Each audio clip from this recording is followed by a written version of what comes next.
I have to kind of frame everything by saying that I always work with a really talented group of people, and I'm only as good as that. So I have a really good cameraman, Gary Griffin, who you may have taken a class with, great sound guy, Bob Silverthorne, and a wonderful editor, Barbara Ballard. So I have to kind of frame everything.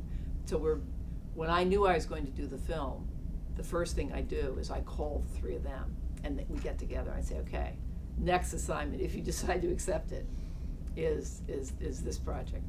And so they're in from the very beginning, and they kind of understand where I am. But even they didn't really, when we were filming it, they've got to cover everything because they don't know you don't know when the good lines are going to come in.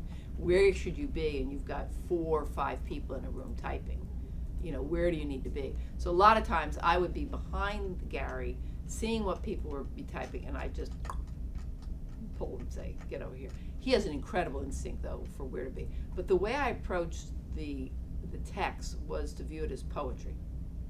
So you don't need to necessarily have everything. I needed to have enough of it so that people would not doubt that they had typed it. But once you establish that it was their voice, definitely, then you could be more poetic and you could pull out. And sometimes, and so in certain cases, I would have text on the screen. And I work with a great graphic designer, so I said I just want it. It's like a title almost. It's like ebb and flow.